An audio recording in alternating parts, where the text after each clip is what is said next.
We want every customer to be comfortable. We want to be transparent. So you have all the information to make the best decision. These flags mean that everyone that walks through these doors is family. The Courtesy experience is getting the things you need from people you know. Come see us today at Courtesy Buick GMC on Johnson Street. So what are you smoking, man? What do you got in front of you? I'm going to let Pops ask you that. What do you got? Bocock Brothers. Mild Honduras wrapper. When I first lit it, tasted got a little fruit on the foot of it. Not too aggressive, not too aggressive. This is actually my first time smoking this today, and it's great. There's that leather that you were talking about. It lights up your palate. Yeah. Definitely a good cigar. From our humble beginnings in 1898, right here in England, Arkansas, hometown values were important 100 plus years ago. And although the building is a bit different, and there's a few more people in it, those same values drive us each and every day. Welcome home.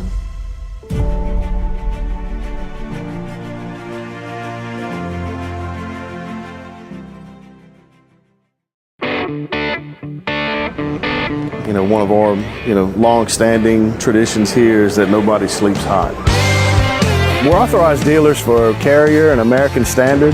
We have more than one major line of equipment because we want our clients to have an option as far as what they put in.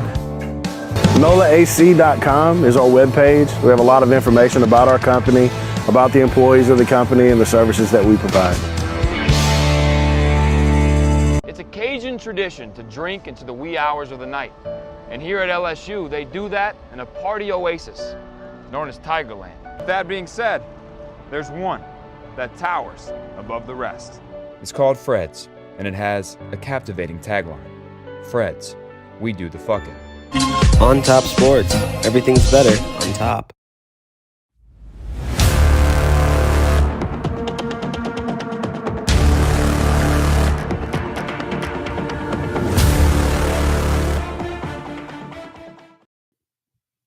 One Team, One Podcast back. Starting a little early tonight. The weather is shit, so wanted to start a little early just in case the power goes out. But glad anybody that's listening to us. We appreciate all of the listens. Going to talk a lot of baseball tonight. Opening day being tomorrow. There's still no good things to talk about with basketball other than women's basketball. They lost obviously last week to South Carolina, kind of expected, but they'll probably right the ship tonight. I should have found that betting line. Something to do after this possibly. Want to get into some baseball talk tonight. Obviously, opening day tomorrow. They moved it up to 3:00. Wanted to talk about the rotation that they came out with today. Jay Johnson was kind of keeping it hush-hush a little bit. Came out with it today. Want to talk about that. But also get into, I posted a tweet today, my all-time starting 9. And I know every time I post one of these lists or all-time things or whatever it is, it's completely my opinion. And but I know I'm about to get like backlash. Like people are just going to fire at me. What about this guy? You put some respect on this guy's name, blah, blah, blah, blah, blah. And that happened all fucking day, all day. I'm like, Christ almighty. So I knew what I was doing when I did it, but we're going to talk about that a little bit. I'll show that and we can kind of discuss it. Anybody if you jump in the chat, let me know if you saw something that you missed or anybody you want to debate, we could do that. Kind of wanted to go over that. But before we do that, appreciate all of our sponsors. Bank of England Mortgage, we appreciate Patrick Michelson over at Bank of England Mortgage. Great guy, doing good things in Baton Rouge. Give him a call, 225-810-1805. Patrick is a good friend of mine. He'll help you out with any mortgage or refi needs. Also, River Cities Total Maintenance in NOLA and North Shore area. give them a call. That's Lucas over there at River City's Total Maintenance. Lucas Ragusa. If you know the Ragusas are AC legends in Baton Rouge. He's one of them. 504-841-3300, NOLA-AC.com. And then Brandon Lejean over at Courtesy Automotive Group. First of all, you need to follow him on Facebook. He posts all of his deals on Facebook. Go follow him over there, but you can give him a call directly, 337-224-1867. He can work a deal. He'll find a car for you. He'll do it all for you remotely if you want. So do that. Also, Fred's in Tigerland since 1982. They've been rocking them screwdrivers. So check them out. You can follow them on Instagram. You can follow and see all their drink specials and also events coming up. They do the fucking and Bocock Brothers cigars. Be cocky. Smoked one a couple days ago. So go check them out at bocockbrothers.com for all your cigar needs. And they have some golf gear online as well. So do that. Also, talking to the Jambalaya Pot. They're actually on campus. If you know, across the street from the dairy school or like the ice cream, I forget what you call it, the dairy store. They're right across the street from there. They have their truck pulled up. If you wanted to get through the gates at LSU, just tell them that you're going to the Jambalaya Pot, and they'll let you in. But you can go check those guys out. We're going to be working a deal with them pretty soon here too. So go check those guys out. We appreciate all of our sponsors, and we appreciate you guys for reaching out to them. All right, so LSU starting tomorrow against Western Michigan. They moved up the game to 3:00 because of weather, and I believe the only weather that we're going to have tomorrow, if I'm not mistaken, I thought it was just going to be cold and wind. But if y'all know, let me know. But I thought that was the only issue. So they moved up to 3, which kind of ticked off. LSU Facebook is pissed about this, guys. They moved it up to 3:00. They don't know what they're going to do. They're going to have to get out of school, get out of work, all these things. They're just upset. You can't change last minute like that. And they're letting their voice be heard about this. So a lot of Karens out there on Facebook are upset. But it'll give us an opportunity to see Paul Skeens for the first time this year. Paul Skeens will probably be one of the top. He would be in the top 10 possibly of the draft this year if all goes projected. But big transfer out of Air Force. Obviously, he was going to get the Friday night start. And I don't think that's been pretty much basically they said that a few weeks ago. Skeens is Friday night guy, 100%. He's our ace. And then they followed up with Saturday, Riley Cooper, who's obviously everybody knows who Riley Cooper is from last year. Put in a lot of different situations last year and was probably our most consistent pitcher of the entire year. They're giving him the start on Saturday. And then the one that surprised me was our Sunday starter. And now I'm just completely whiffing on his name. All of a sudden we have the show and I'm completely whiffing. But Chase, what was his last name? God damn it. That's how surprised I am by this. Chase, I actually had to Google who he was. And again, guys, I'm a fucking fan. I'm just a fan. I'm not in the media. Chase Shores. So Chase Shores is getting the start on Sunday. I'm a fan, and I am not here to dive into X's and O's and depth charts and all the facts and info. I'm not the guy with all the behind the scenes knowledge. I like to give my opinion, and hopefully if you've been listening for as long as we've had our podcast, you would know that by now. But I was surprised at Chase Shores. It's not a name that I've been hearing a lot of, and I'm sure if there are people in the inner circle of LSU baseball, they probably know everything there is to know about Chase Shores. But doing my own little bit of amateur research, 6'8" guy, 6'8", 240, 250-ish. I love that frame. Obviously, he's probably, I think it was the top pitcher out of Texas last year, which is another great thing to have on your resume. Top pitcher out of Texas out of high school. That's elite company. So sounds like a young arm that can come in that they trust, that they've seen work in the fall. And I feel like that's the one they kind of kept hush hush a little bit, and he did so well that they're giving him a starting chance for the opening weekend. But from what I heard or seen with this is that they could be setting this up to where Thatcher Hurd is set up for a midweek role this week, and then the following week will be set up for the midweek role against Texas on the road at the Carbach Classic. So they've set it up to where he will be in line for that midweek Texas start. So Thatcher Hurd could potentially be your either Saturday or Sunday guy going forward if this doesn't pan out. So what I take out of all this is that we have so much freaking depth on the pitching staff, more than I can ever remember. And I'm old. I'm an old guy, so I'm remembering back in the 80s. This is way more depth in the pitching staff than I ever remember. There are guys that you just really haven't heard too much about this year, with fall and before this. But Blake Money, he was our opening day starter last year. Haven't heard anything really about him. Christian Little was a guy that was a big time transfer from Vandy. You hadn't really heard too much about that guy. Lots of guys down the list that I know we lost Grant Taylor this past week, which is obviously it's always a blow to lose a guy that was possibly going to be in your starting rotation. But if there was any year to ever have this happen, it's this year, right?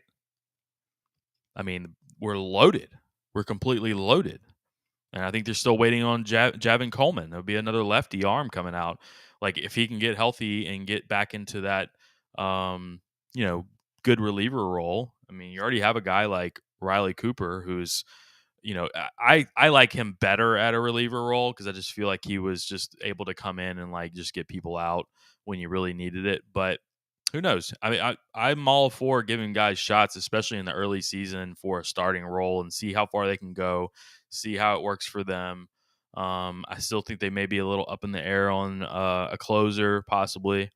You still got guys like Helmers that really you haven't heard too much about.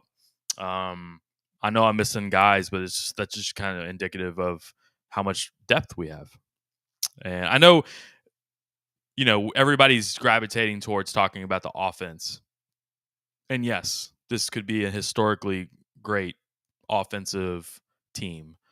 But this could also be one of the best LSU pitching staffs that we've ever had, even with injuries. So can you imagine how good they would be if you had guys that were healthy? So fingers crossed, hopefully nothing else happens. No other arm injuries or anything like that. I did see, I hated this, but it was when Grant Taylor got hurt. There were a lot of, I believe it was Arkansas fans that jumped into the mentions on some of those tweets saying, "Oh, Wes Johnson strikes again," and I didn't like seeing that. Obviously, I hope that's not a track record or anything, but I mean, we already had that kind of issue with Alan Dunn a little bit as well, so wouldn't be anything new to us. But from everything that I've seen from like Wes Johnson coming in, a lot of these guys like Ty Floyd are developing pitches. They're increasing their miles per hour. Like, everybody seems to like progress from Dunn to now Wes Johnson in a positive way. So looking forward to seeing this weekend and seeing some of these arms. Skeens, you just hear is like lights out. I heard Doug Thompson on the radio today, who of course is, I'm sure, at every practice and scrimmage, but was saying that they're having to put guys on base when Skeens is pitching because they need to give him some experience or like some practice with guys on base because he's getting everybody out, which great. It's a great issue to have.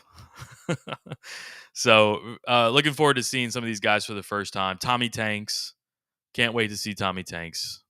Guy's a specimen. And I know if anybody follows me or knows, I'm gonna be pissed if I see Cruz leading off, which is inevitable at this point. They're gonna have Cruz leading off. I'm gonna be mad. He's gonna hit a solo home run. I'm gonna tweet about it. Blah blah blah blah blah. I'm just ready to see these guys play, and at that point we can kind of dive in. Like maybe next week or the week after, we can kind of dive into the lineup, see how like the batting lineup, the batting order actually. What would be the most productive stuff like that. I cannot wait to have these conversations. The past couple of weeks for LSU in the just news cycle has sucked, bro. Just absolutely sucked. We have LSU basketball that's just like a shit show right now. I know they almost won at Georgia. I get it. They are a sinking ship this year. They've fallen off. We're all supposed to wait for Matt McMahon to pull off his magic. We can't say anything bad about no mean tweets about Matt McMahon. Can't say anything bad about him. Got to give him time. Got to give him his got to get him his players in. On top of the players that he already got in this past year, he's got to get him more players. Doesn't have any players, so we have to give him time. Let him do his thing. Let McMahon cook. So can't talk bad about him. So you got that going on. You got this whole Dale Brown, Sue Gunner court bullshit that became actually not national news, but national media guys got involved and made it a circus. I'm glad that's put to rest. I'm pretty sure 80% of fans did not care. So we're having that. That's gone away. Now we can concentrate on baseball. Number one team in the country. Let's do our thing. We're a baseball school. We always have been. Let's get back to that era. I can't wait to start beating the shit out of teams, left and right pre-conference. Now, if you've looked at the schedule before conference play, your toughest game is no doubt Texas. We have to go play Texas. We have to play Texas, Kansas State, and Iowa at the Carbach Classic in Houston. And Texas is obviously the best team out of that bunch, but all Power 5 schools. So looking at it, I think that it ended up being 19 games. Yeah, 19 games in the maybe I'm wrong. It might be 17 games. Yeah, 17 games pre-conference. I said I think you could easily look at a 15 and 2, 16 and 1 record going into conference play, which you start off with a freaking gauntlet in the SEC in the early part of the SEC season. I'm gonna pull up the LSU schedule here, but I know Texas A&M is our first matchup, which I mean they're going to be good, obviously, and everybody's really good. But we're going to share it here on the screen here in a second. But yeah, Texas A&M at Texas A&M, Arkansas. I mean, you have some very quality teams that we're playing at the beginning of the season. Yeah, here we go. Got it on the screen right here. So if you can see, A&M, it's the middle of March. Go to A&M with a 3-game schedule, and then Arkansas here, and then you follow it up with Tennessee here. So we got a gauntlet to start the season. A freaking gauntlet. So if we can, let's get as many freaking wins as we possibly can at the beginning of the season. Now, if I kind of scroll down on this, we have South Carolina after that, Kentucky. So there's a couple opportunities there. Ole Miss comes, at Ole Miss. Ole Miss is obviously the defending national champion. Alabama, who is a rising team in the SEC, at Auburn, Mississippi State, and Georgia. So it's not quite as difficult at the end. It's still difficult in the SEC, but it's not quite as difficult at the end. Those first 3 weekends, though, oh my God, that is brutal. Obviously, we're loaded. A lot of expectations on us. So hopefully we can kind of reach our potential here. So that's what I'm really looking forward to is let's see how really good we are with some of these lower class teams to begin with. Western Michigan, one thing I was thinking about Western Michigan, they're going to come in and it's going to feel like home. It's going to be 30 something degrees, 40 degrees, wet, humid. Could be something that they are actually more used to than we are. So looking forward to that. Let me know in the chat if you guys have any thing you want to talk about for like lineup, batting order, who's in the field, things like that. I do want to talk. Today I fired off a tweet. My all-time starting 9 for LSU baseball, and I'm gonna show it, and I'm gonna go through each position and kind of give you my why, because it wasn't just thrown out there. But if you can see, that's a baseball diamond.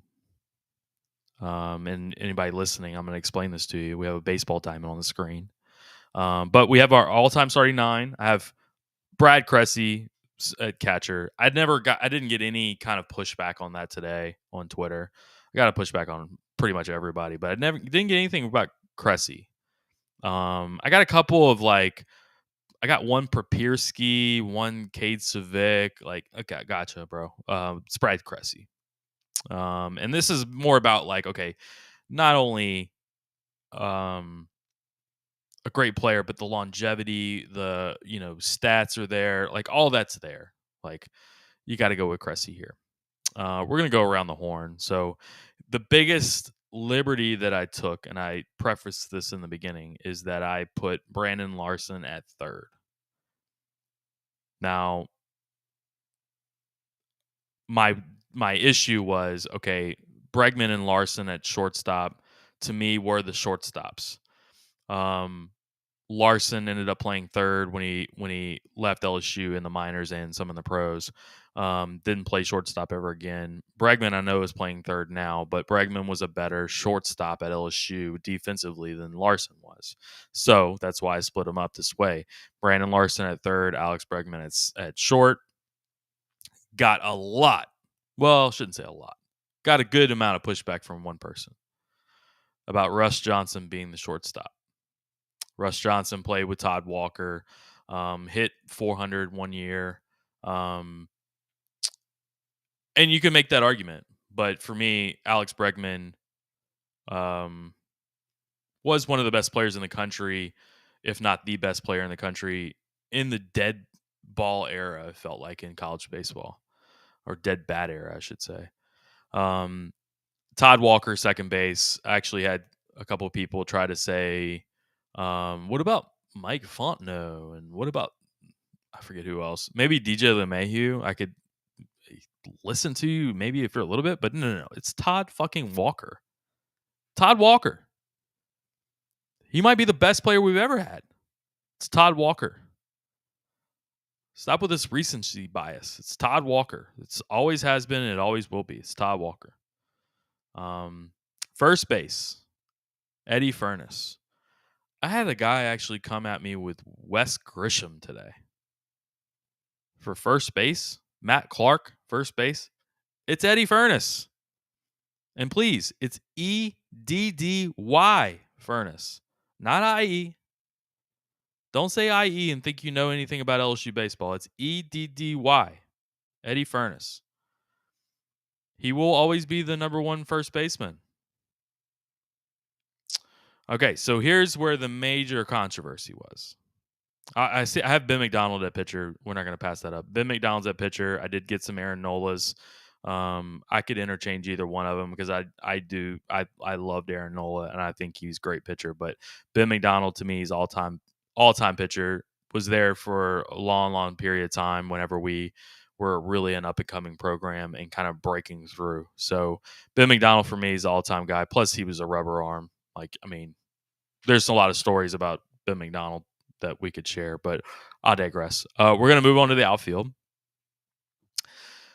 Antoine Duplantis is my left fielder. And before I get into that, we'll move around to the center field, Mikey Matuk.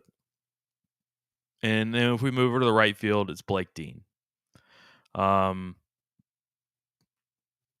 Here were the pushbacks. Got a lot of Joey Bell, should say Joey Bell. A lot of Joey, don't call me Albert Bells. Got some Lyle Moutons. I got a surprising amount of Jared Mitchells. And I know Jared is doing a podcast with Mikey and all that, but like, you can't look at those stats and tell me that Jared Mitchell is on an all-time starting nine, like one of the all-time right fielders or whatever, like left fielder, either one. Like, here's my thing about Duplantis. He's the all-time hits leader. Say whatever you want. You can tell me that he's been there forever and he has so many at-bats. He's the all-time hits leader in LSU baseball history. Do you know who he's beating there? He's beating Jason Williams. He's beating Eddie Furness. He's beating Russ Johnson. He's beating Todd Walker. He's beating Alex Brevin. He's the all-time hits leader. He had to be on this list. I'm sorry. For me, he has to be on this list. You may not like him as much as other players. You may think that other players were more talented, whatever. He had to be on this list. Mikey Matuk, center field.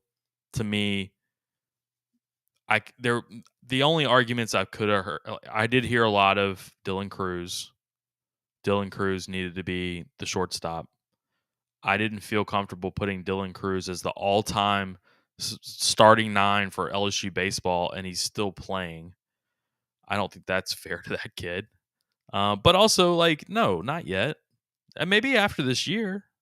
I think he's probably there as a center fielder, but not right now. You got guys like Mike Kerner. You got Andrew Stevenson. You have some dudes. But for me, it was Mikey Matuk. Blake Dean. That's another one as far as people saying that he was just there for a long time. You got to look at Blake Dean's numbers, man. I think he's like second in runs all time. He's like third in RBI. He's, I think he's like top 5 in doubles and triples. Like, I think he was like a 340 career average or something like that. Maybe a little lower than that. The guy produced for 4 years, yes.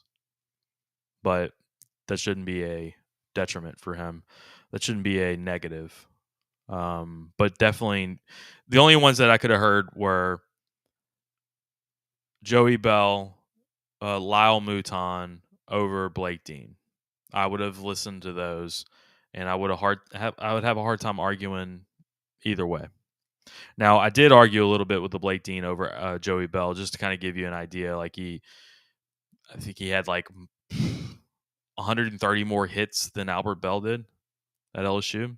Albert Bell didn't play for 4 years. He actually got kicked off the team in his third year. But talented, yes, he was more talented than Blake Dean, but not enough to be on an all-time team. Like you got to give me more than that. So let me know in the chat if you want, or send us an email or a text or a tweet. And I'm not fucking giving you my cell phone number. Are you kidding me? No, give us a tweet, comment under that. Let us know who you think. I had a good time actually talking about that today. I love talking about historic teams, and I had a couple guys in the chat. I think it was Ryan Patterson chimed in a little bit. Patrick Coogan chimed in. So yeah, I love hearing from these older guys and hearing what their take was. I know Ben McDonald kind of came in a little bit into the conversation, and he's going to be big for Joey Bell, because I know he was right there when he was coming up, and he knows how crazy good of a hitter he was. I'm a huge Lyle Mouton fan from growing up, and it killed me not to have Lyle Mouton on this list. Some other people that people were talking about. Let's see, we were talking about Aaron Hill being left off of this list, DJ LeMahieu being left off the list, Jason Williams being left off. One guy nobody ever even discussed was Nathan Dunn, because I basically got rid of third baseman and I moved Brandon Larson. So, yeah, I had fun with that. And I know what I'm getting into whenever I do these lists. I know people are going to crush me on Twitter, and I look forward to it every day. But no, I love hearing you guys give me your. I like to debate them. It's my list, so I can do whatever the fuck I want. But you have your opinion, I have my opinion, and I love to debate those opinions. So let me know if you guys had any differentiating players on there. Now, if I did a batting lineup, let me pull that back up. I almost did this today. I almost pulled up, okay, like here's my starting nine, my batting lineup. I didn't have a DH in there. So if I had a DH, I would probably do Lyle Mouton. But if like leadoff guy, Duplantis, 2-hole Bregman, probably 3-hole Todd Walker, 4-hole Furnace. Larson's gonna be the 5-hole. Like, dude, we're fucking loaded. Yeah, Cressy's still there. Matuk. I mean, come on. This is ridiculous at this point. Again, had fun with that.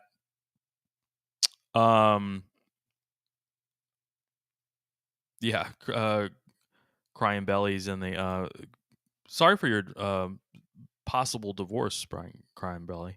We got to talk about that too. I've gotten crushed for my football rankings list last year. I put Stetson as the top 3 and Hendon Hooker at number 1. Yeah, that held up. For sure that held up. There's a lot of, like, whenever you put anybody from Tennessee like high on a list, LSU fans fucking freak. They're like, no way. I think I did that a couple maybe a month or so ago. I did a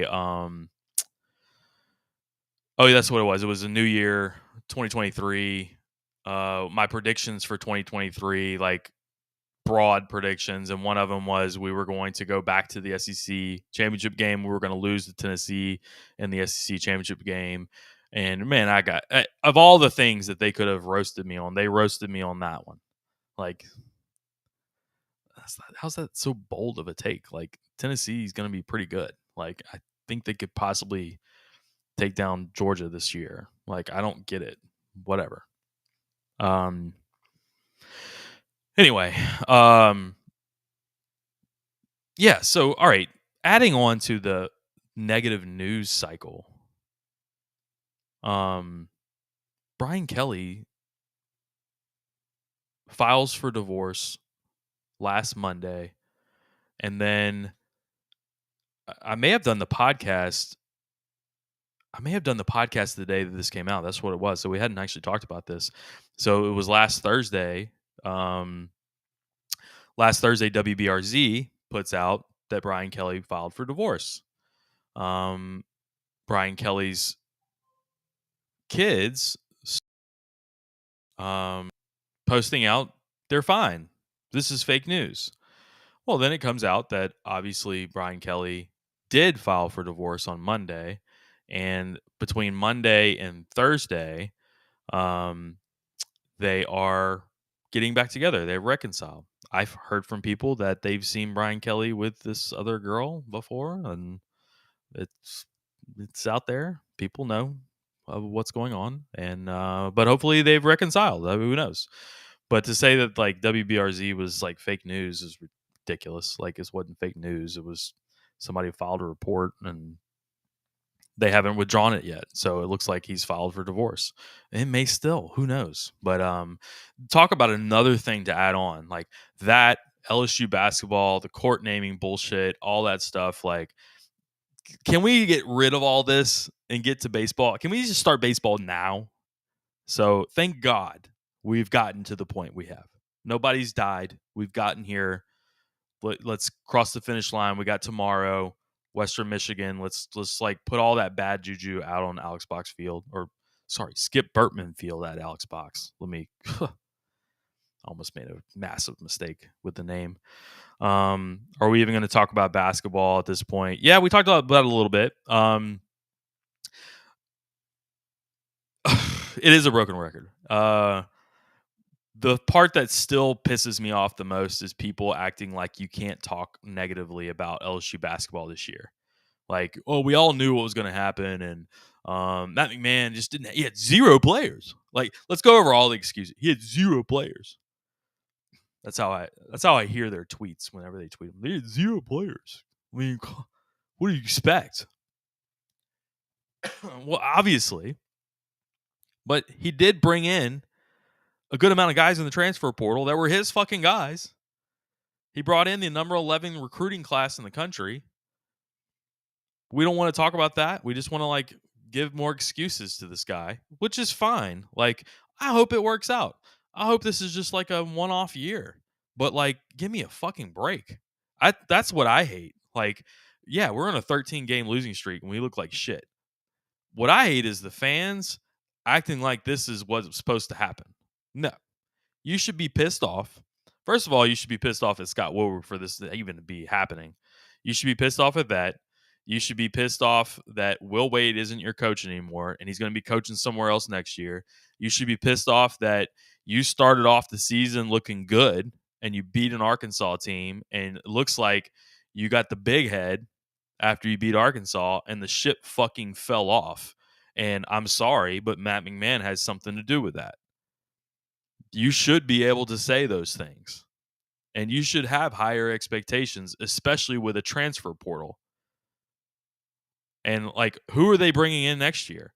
They have barely any recruiting coming in. They have this kid Corey Chess, but like, I mean, a swing forward. I mean, like we need another fucking swing forward at this point, right? No, we have no guys coming in yet that we know of. You better fucking light the transfer portal up if you're trying to say that you don't have players. And if that's the excuse that's going around, that's the spin that we're wanting to put on this season, is we don't have enough players. We don't have the talent to play with these teams. That's why we're getting beat by fucking 40 points. That's why we can't. We don't know what to do at the end of the game. It's ridiculous. I think Noah on the Jordy Collada show, Noah Tingle, he's a good kid, on the Jordy Collada show, he had a breakdown of Juice Hill on that last possession. It was fantastic. Go pull it up on Twitter if you can. I love what those guys do with this. So they did a breakdown. Juice Hill gets the ball. They set up actually a good play to KJ Williams, get the play in. But before all that happened, they roll the ball to Juice Hill, and he lets the ball roll, and no time comes off the clock. Then he gets the ball. They do a quick play to KJ Williams. He makes it. Then Georgia has time on the clock because he rolled the ball in. Like, little bullshit like that. I'm sorry. Juice Hill was your fucking point guard at Murray State. This is you, bro. That's a you, bro thing. So, yeah, you got me, I think, Crying Belly, you got me on a tirade that I didn't really want to go down on. But here we are. Hal's in the chat. Thank you, Hal. Baseball is going to kick butt tomorrow, and then basketball will get their 1 win in 7 weeks Saturday. That's right. South Carolina comes in. So, or is it? Yeah, I think it's here, right? South Carolina, equally as bad as us. So, yeah, maybe we can get that win. We'll get to 2 wins on the season for SEC. I guess that would be our stepping stone. Everybody's going to be. I can't wait for the reactions after that. Basketball is an embarrassment currently. Sure is. It is. Juice Hill needs to be benched and not play again. Yeah. I mean, who are we going to play? Like, we have no point guard. This is the problem. He's the closest thing that we have to a point guard, and At this point, I'm ready. I'm ready to play the freshman every game. Give me all of and I know what people say, and he doesn't play defense. Is Tyro Ward? I want to see Tyro Ward, Reed, and I want to see Sean Phillips play 20 minutes a game. All three of them. At this point, if you feel like they're going to be contributors to the team next year, I want to play them. Call me crazy, but I think we'll beat Ole Miss too. That's about it. Possibly, and it looks like that could be. Maybe we beat Ole Miss, and then that's Kermit Davis is on his way out after that, and then they bring in Will Wade. Wouldn't that be nice? It's a shit show. Basketball is a shit show. Women's basketball is doing great. I'm hoping the women get a good seed in the tournament. And I was talking to a coworker today or a couple days ago about this, but LSU basketball could be LSU women's, I should say, could be on the 2 line, like the 2 seed line, and we were talking about some possible matchups. If they could get matched up with like a Indiana as a 1 seed in their bracket, that would be probably the best draw for them to try to get to the Final Four. But yeah, I'm interested to see how they finish. I don't think they're going to lose another game other than if they play South Carolina again in the SEC tournament. Matt, do you really think Ole Miss will hire Will? I don't know. I do not know. I know Ole Miss is going to be looking for a coach, and Will Wade's going to be available. You know who else is available? Chris Beard is available right now. Talk about a good coach. Kentucky's going to need a coach, possibly, and I could see Chris Beard going to Kentucky and Cal going to Texas, doing the old switcheroo. I could see that easily, but I don't know. I think that could be a good place for Will Wade to land is Ole Miss. I couldn't see like a big time basketball school hiring him right now. They're going to want to see how that plays out a little bit. Not that there's anything to see, but probably because of the public backlash and like PR that could bring to the school in a negative light. That's why it could be Ole Miss. But I do, yeah, I think he would do well there, and I think that would be a good little spot for him to land.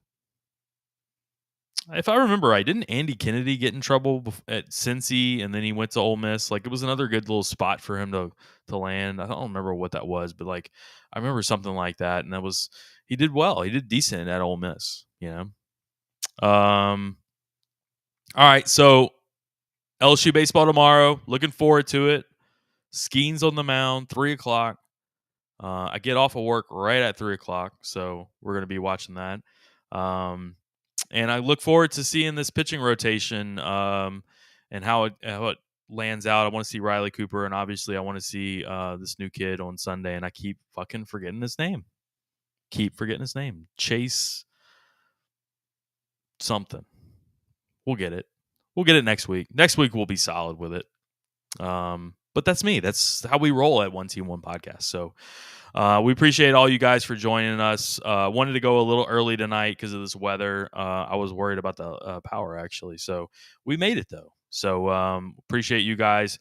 Check out our sponsors. We played them in the beginning, but we got Brandon Lejean over at Courtesy Automotive Group, Patrick Michelson at Bank of England Mortgage, call him, but also Lucas Ragusa at River Cities Total Maintenance, Fred's in Tigerland, and Bocock Brothers Cigars. We appreciate all those guys. Please check those guys out. Tell them that we sent you. Love you guys, and we will talk to you guys next week. Again, it's been One Team One Podcast. Logan out.